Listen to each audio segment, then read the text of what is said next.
Swayam Prabha. Digital India. Educated India.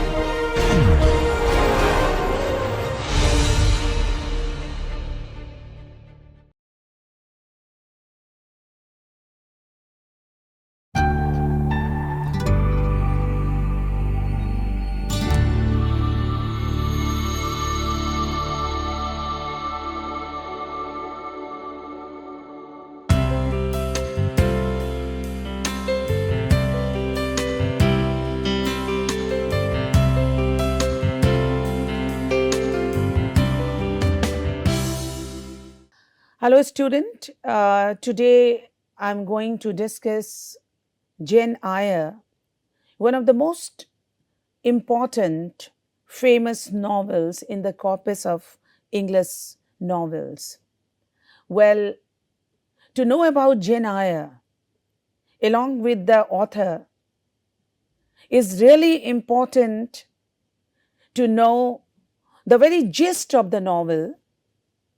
And if we interpret the novel entitled Jane Eyre thematically, it has various dimensions. So let us know about the novel Jane Eyre. As we all know that this novel written by Charlotte Bronte in 1847, the novel follows the story of Jane, a seemingly plain and simple girl, as she battles through life's struggle. There are elements of Jane Eyre that echo Charlotte Bronte's own life. And this is a very important point, that if you want to know about the novel in question, one should know about author's life as well.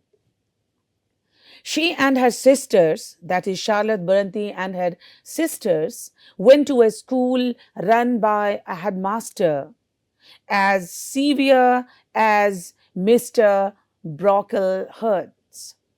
The novel begins with Jane living at her aunt's, Mrs. Reed. Mrs. Reed and her children are very cruel towards Jane, and one night Mrs. Reed locks Jane into the Red Room, a supposedly haunted room in the family home. Jane has many obstacles in her life. That is why, to know about her is really very touching and poignant. Her cruel and abusive Aunt Reed, the grim conditions at Lowood School, her love for Rochester and Rochester's marriage to Bertha, this all made the story very, very pathetic. However, Jane overcomes these obstacles, hurdles, through her determination, sharp wit, and courage. The novel ends with Jane married to Rochester with children of their own. Mrs. Reed sends Jane to Lowood School, where the headmaster, Mr. Brocklehurst, is also cruel towards Jane. Conditions are very poor at the school, and Jane's best friend, Helen Burns, dies of consumption. Jane later becomes a teacher at Lowood. Jane applies for a governess position at Thornfield Hall and gets the post. She becomes governess for Adelaide. Jane begins to fall in love with her employer, Mr. Rochester. A fire breaks out at Thornfield, nearly killing Rochester as he sleeps. Jane saves him. Rochester claims it was Grace Poole, a servant, who started the fire. However, Jane doesn't think it was. So we can see that series of incidents, accidents occurred in the life of Jane. And facing all these hurdles, accidents, Jane's life was a bundle of curiosity as well as pain and misery. Well, Jane is shocked when Rochester confesses his love and desire to marry her. She thought he wanted to marry Blanche and Graham. On the day of their wedding, a man turns up at the church to declare that Rochester cannot marry as he is already married. Rochester reveals all about his marriage, claiming his wife Bertha is mad and he still wants to be with Jane. Jane cannot be with Rochester when he is still married, so she runs away, becoming homeless and then sick. The Rivers family take her in and nurse her back to health. Jane inherits her uncle's wealth and estate. She finds out that the family that took her in are actually her cousins. St. John Rivers asked Jane to join him in his missionary work abroad and be his wife. She nearly accepts, but when she hears Rochester calling her in a dream, she decides she cannot marry someone she doesn't love. She returns to Thornfield. When she arrives, she discovers it has burned down and Rochester is now living at Ferdine, his usual retreat, and is blind. Jane rushes to him and they marry. The novel concludes with Jane and Rochester married with children. Rochester also regains in his sight in one eye. So the novel opens with Jane reading alone in the breakfast room, hoping she can find peace away from the Reed family. However, this doesn't last as Master John Reed arrives, wanting to torment Jane. He taunts Jane by calling her a rat, claiming she is poor, ungrateful, and as she depends on her mother's wealth, is a beggar. Jane retaliates and a fight breaks out. Mrs. Reed arrives with her servants to stop the fight and orders Jane to be taken and locked in the Red Room. Now, the very concept of Red Room is very important throughout the story, and also in the mental state of Jane Eyre. The Red Room is a haunted room in the household. And it is here that Jane believes she meets her uncle's ghost. She is terrified by this and bangs on the door, wanting to be let out. But no one comes for her. Jane suffers a fever and it nearly kills her. We should also know about Lowood School because when we talk of Jane's story, this school matters a lot. And why this matters a lot? Well, Mrs. Reed does not want Jane in her household anymore, so sends her to Lowood School, a school run by cruel Mr. Brocklehurst. She tells him that Jane must be punished, and Brocklehurst relishes any opportunity to punish Jane in front of her peers. Conditions at the school are not very good.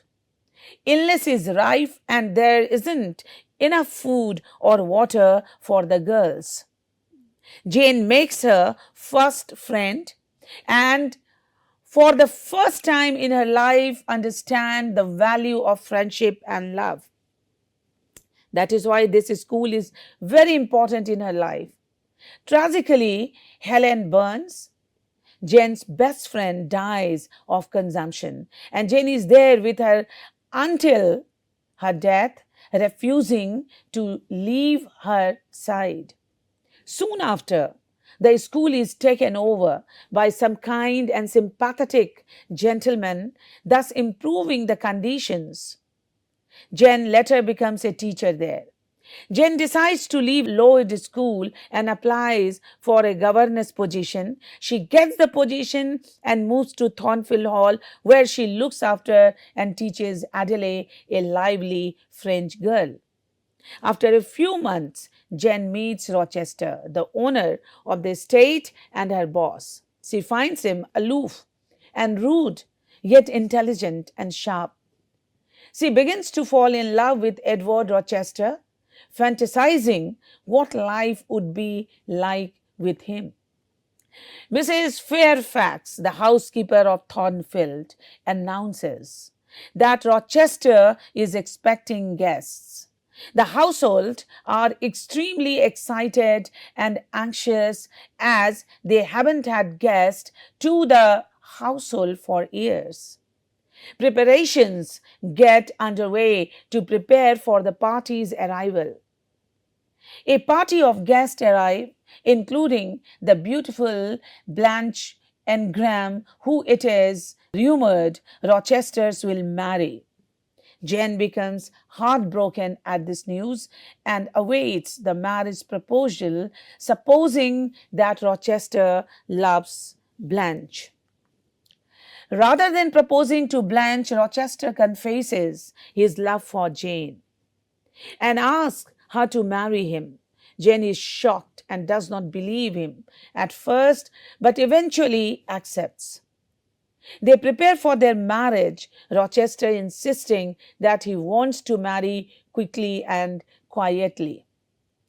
On the day of their wedding, Mr. Mason arrives at the church and declares that Rochester cannot marry as he is already married to his sister Bertha Mason.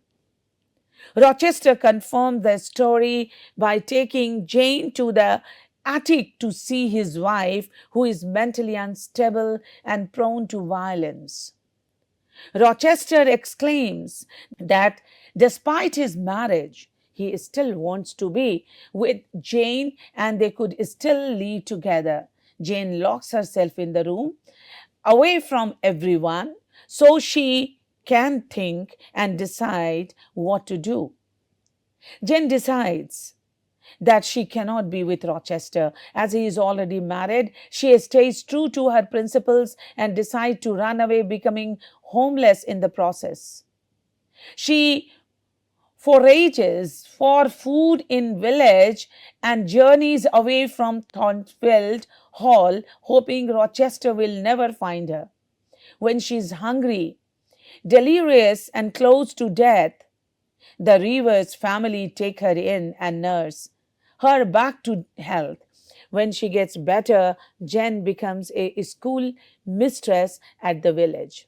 St. John Rivers, the brother in the River family, arrives at Jane's school to announce that her uncle has died, leaving his wealth and estate to her. John also reveals that Jane's uncle is also his, making them cousins. Jane is overwhelmed and rejoices that she has family, splitting the inheritance between them.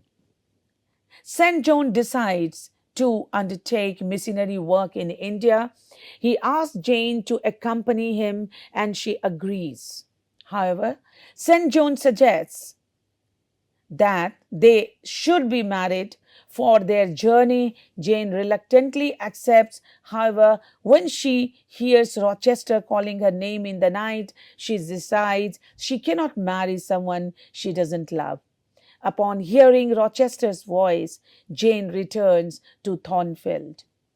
When she arrives, she discovers it was burnt down. Jane suspects the worst, that everyone in the household has died, including Rochester. She soon hears the truth that Bertha burned the hall down and Rochester, in his attempt to save her, became blind and lost his hand. Jane makes the journey to Ferdian to see Rochester. As he has lost his sight, he believes he is imagining Jane's voice. He is overwhelmed that she is there, breaking down and confessing his love for her. The novel concludes with Jane and Rochester married, with children. Edward manages to regain sight in one eye to see his firstborn child. The romantic relationship between Jane and Mr. Rochester, her employer, adds a layer of intrigue and passion to the narrative. The novel is renowned for its exploration of complex themes, including social class, uncertainty, and the search for identity. As I told that Jane Eyre, written by Charlotte Bronte, published in 1847, is a classic novel that follows the life and experiences of its eponymous protagonist, Jane Eyre. The narrative unfolds in the early 19th century and traces Jane's journey from her orphaned childhood to her struggles as a governess and ultimately her quest for independence, love, and self respect. The novel is set against the backdrop of Victorian England, a society marked by strict social hierarchies and even stricter gender roles.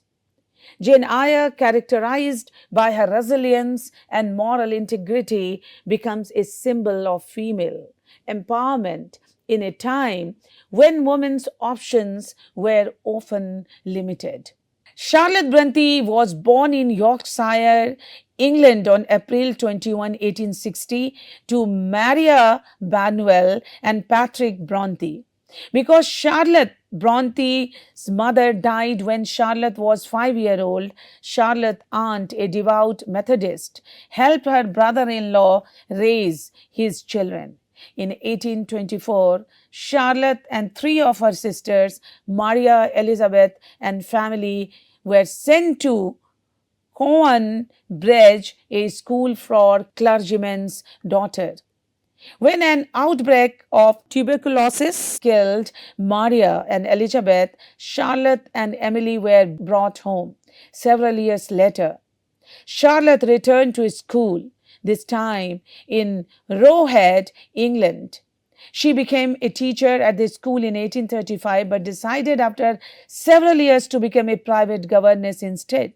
She was hired to live with and tutor the children of the wealthy Chiswick family in 1839, but the job was a misery to her and she soon left it. Once Charlotte recognized that her dream of starting her own school was not immediately realizable. However, she returned to working as a governess, this time for a different family. Finding herself equally disappointed with governess work, the second time around, Charlotte recruited her sister to join her in more serious preparation for the establishment of a school. Although the Brontes' school was unsuccessful, their literary projects flourished. At a young age, the children created a fictional world they named Angaria, and their many stories, poems, and plays were early predictions of shared writing talent that eventually led Emily, Anne, and Charlotte to career as novelists. As adult, Charlotte suggested that she and Emily collaborate on a book of poems. The three sisters published under male pseudonyms. Charlotte was Courier Bell, while Emily and Anne wrote as Alice and Action Bell, respectively. When the poetry volume received little public notice, the sisters decided to work on separate novels but retained the same pseudonyms. Anne and Emily produced their masterpiece in 1847, but Charlotte's first book, The Professor, never found a willing publisher during her lifetime. Charlotte wrote Jane Eyre later that year. The book, a critique of Victorian assumptions about gender and social class, became one of the most successful novels of its era, both critically and commercially. Autobiographical elements are recognizable throughout Jane Eyre's experience at Lord School, where her dearest friend dies of tuberculosis, recalls the death of Charlotte's sister at Cowan's Bridge. The hypocritical religious fervor of the headmaster, Mr. Brocklehurst, is based in part on that of the Reverend Carus Wilson, the evangelical minister who ran Cowan Bridge. Charlotte took revenge upon the school that treated her so poorly by using it as the basis for the fictional load. Jane's friend Helen Burns' tragic death from tuberculosis recalls the death of two of the Charlotte sisters, Maria and Elizabeth, who succumbed same disease during their time at Cowan's Bridge.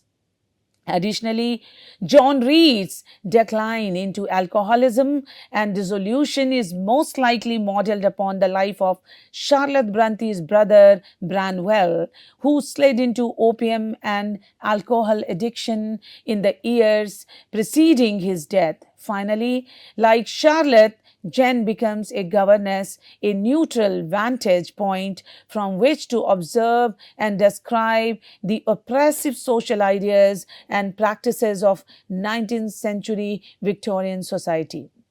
The plot of Jane Eyre follows the form of a Building Roma, which is a novel that tells the story of a child's maturation and focuses on the emotions and experiences that accompany and incite his or her growth to adulthood.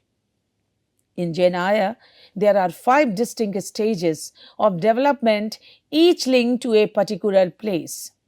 Jane's childhood at Gateshead, her education at Lord School, her time as Adele's governess at Thornfield, her time with the Rivers family at Morton and Marsh End, also called Moor House, and her reunion with and marriage to Rochester at Ferdian. From these experiences, Jane becomes the mature woman who narrates the novel retrospectively. But the Building Roma plot of Jane Eyre and the book's element of social criticism are filtered through a third literary tradition, that of the Gothic horror story. Like the Building Roma, the Gothic genre originated in Germany. It became popular in England in the late 18th century, and it generally described supernatural experiences, remote landscape, and mystical occurrences, all of which are intended to create an atmosphere of suspense and fear. Jane's encounter with ghosts, dark secret, sinister plots add a potent and lingering sense of fantasy and mystery to the novel. After the success of Jane Eyre, Charlotte revealed her identity to her publisher and went on to write several other novels, most notably Shirley in 1849. In the years that followed, she became a respected member of London's literary set. But the deaths of siblings, Emily and Branwell in 1848 and of Anne in 1849, left her feeling dejected and emotionally isolated. In 1854, she wed the Reverend Arthur Nicholas, despite the fact that she did not love him. She died of pneumonia while pregnant the following year. Jane Eyre was published in 1847, a moment of historical transition in which Britain was turning its attention away from its West Indian colonies towards the colony that would become the jewel in Victoria's crown, India. The primary reason for declining British involvement in the Antilles was the unprofitability of sugar and tobacco plantation in the wake of the abolition of slavery in 1833. Like many novels of the Victorian period, Charlotte's novel was published under a male pseudonym, as was common of women writers of her day. It records her knowledge of the abuses of the poor in the guise of charity. and her anger at the hypocritical religious practices of the men directing the institutions responsible for their care and education. School, upon which the fictional Lord School was based, abounded in England during Bronte's lifetime, as did the cruelly dependent situations of the young women and girls who taught and resided in them. Some of the critics focus about the ideological aspect of this text. Vandane Bosch, in his article Ideology, Agency, Class and the Novel, writes that Jane Eyre is a pivotal text for histories of the novel because it raises particularly vexed question about the ways novels support ideology. In his understanding, some reading emphasize how the texts produce ideology, others how it serve as critic, and still others discovering some combination of the two. Another critic talks about the romantic aspect of the text. Elijah Searle writes the seductive power of the romantic narrative that Jane Eyre relates, namely the relationship of the heroine to Rochester and her gradual empowerment as a writing subject, has enticed critics to read it as either a secular celebration of erotic attachment or the achievement of one female's search for independence. In this way, the novel is observed from several angles by different critics and reviewers in terms of women's suffering, autobiography, dream, frustration, and ideological aspects of the text. However, criticisms are unavailable to address adequately of contrapuntal issues of the novel.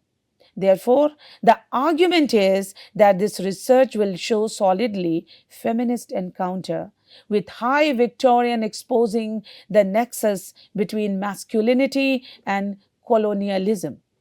Further, this feminist critique of high Victorian British society is threaded with colonial rule also, and the attempt will be directed towards the exposition of masculine expresses on British women, paralleling the excesses on the natives by colonizing whites. Strict rules of behavior governed interaction between the lower classes and the aristocrat.